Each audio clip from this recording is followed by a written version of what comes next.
Hey guys, I'm back in. Welcome to day 3 in the life of the Galaxy Z Flip 5. On day 1, I got about 16 hours of battery life, just under normal usage. Day 2, I spent all day using 5G and got 13 hours of battery life in total. Today, I'm starting off the morning as a super heavy user. So bright and early at 7 a.m., I downloaded this video downloader app. Currently going to download some Vietnamese shows for my mom using this app from the App Store. And hey, if it's in the App Store and it lets me do it, I'm not gonna question it. The mission today is to download a show for my mom.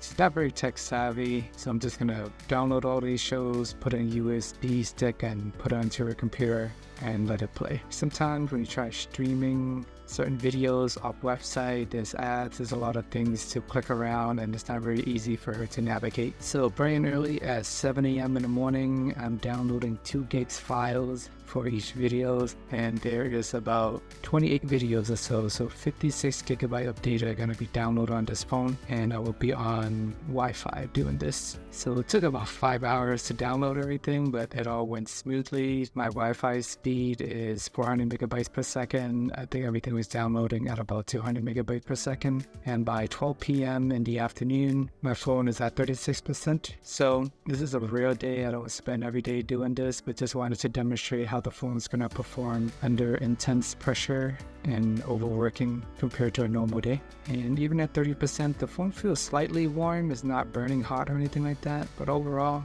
I'm still quite impressed with how it handled that. Everything downloaded just fine, and it served its purpose. All right. It is Thursday. We are driving to Starbucks to get the buy one, get one free coffee. Still, fall special, summer is coming to an end. Just little things you gotta consider about on a day-to-day basis, depending on where you live, your climate. It's a lot of factors that comes into play when selecting a smartphone. For example, if you live in a hot weather area, you probably want to avoid the Google Pixel. Pixel get hot in general, get chipped on its lot, and you live in a hot climate areas, you're gonna overheat the phone more. And then when I had the Pixel 7a during the summer, it wasn't the most pleasant experience. So I'm driving around in the car, it's very hot. It's usually 80 to 100 degrees in the car. I do have AC, but it takes a while to turn on. And if you're using the phone for GPS or just listening to music and then it's melted in front of a blast, sun is beaming at it, so it all adds up. But with the Z Flip 5, portability is a big functionality, but with the weather changing, I do have a few extra pockets to spare, so I don't have to worry about portability as much and just carrying a lot of things with me. But so far, with this phone, I have mixed feelings about it. At first, I was excited about the outer display, and the last few videos, I know they're complaining a lot about it, but I'm very disappointed with the lack of functionality on the outer display. I was expecting a fully functional phone, all apps capabilities, switching back and forth, using it just like a normal screen on the outside. But the fact of the matter is, it's more like preview screen and always on display, the smartwatch display in a sense. You can see widgets, you have access to a couple apps, but it doesn't function like a regular smartphone the same way as you're opening it up. And that is one of the biggest advantages of Motorola phones. For their Motorola Razr Plus, you can use the outside plate. You can use the outside display just like a normal phone. I spent a whole day making a point that I could do it. I use navigation, everything on the outer display. And I like having that. I mean, in the perfect world, I'm not gonna be playing games or anything on the outer display, but I do like to do simple things like open up my Snapchat, responding to the group chat, and not having to open up the phone. And little things like that. Quick action is fine. Look at WhatsApp is supported by the outer display, but I wish it has more capability or more app support. Even if it works 80-90% of the time, still better than 0%. So that is my biggest complaint with the Galaxy Z Flip 5. It lacks functionality compared to the Razr Plus. Not to mention, it is only a 720 display and is not high refresh rate compared to the Motorola Razr Plus. For all you specs enthusiasts out there, I honestly don't really notice that much of a difference, but just on paper, Motorola offer better specs on the outside screen and more functionality.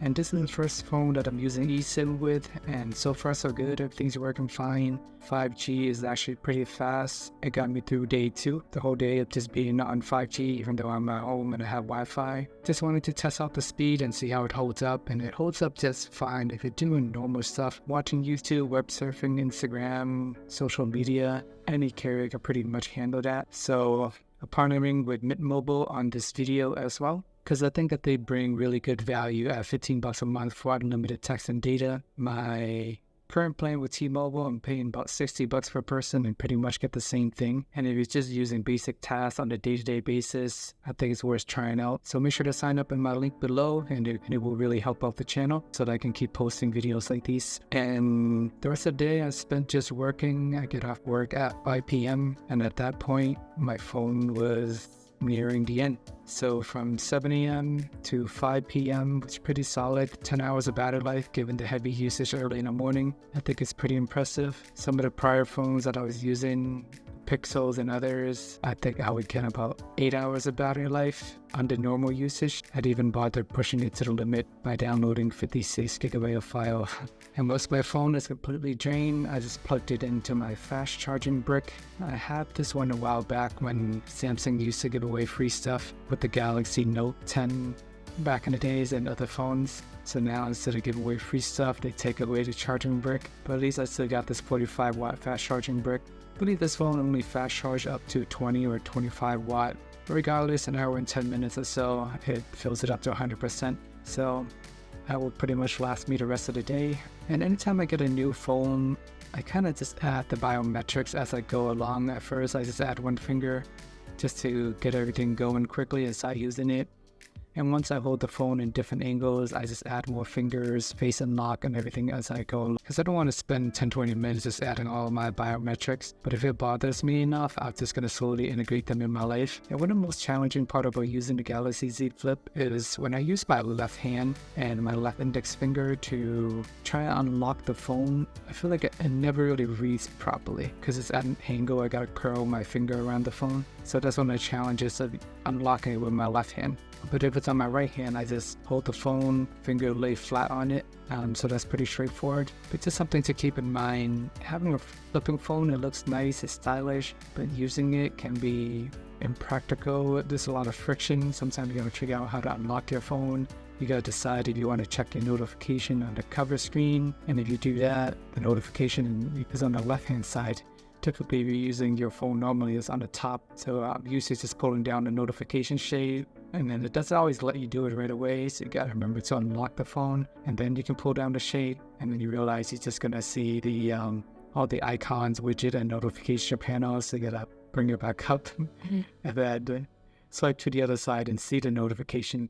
And once you finally do see the notification, I guess you have to determine if there's anything important. You can just leave it as is. And if you want to open up Snapchat, sometimes you forget. Sometimes I forget, so I click into the notification expecting an app to work. But instead, I open it. It just tells me I get a notification, and I have to physically open up the phone to use it. So there's a lot of frictions in using a flipping phone like these, just because you have to open it up every single time to use it. There's very limited functionality on the outer display, and I think that's one of the biggest downfall of this phone compared to the Moto Razr Plus. I really enjoy using that phone because I can spend the whole day on the outer screen if I need to, and then if I really wanted to, I can open up the screen. But that is a downfall of the Galaxy Z Flip 5 series this year. I was expecting a lot more functionality given the bigger screen, but it doesn't function like a regular smartphone would. You're still required to open up the phone the majority of the time to really take advantage of it. Alright guys, this wraps up day 3 of the life of the Galaxy Z Flip 5. I spent the morning just downloading videos, pushing the phone to the limit, still got 10 hours of battery life, which I think is pretty solid.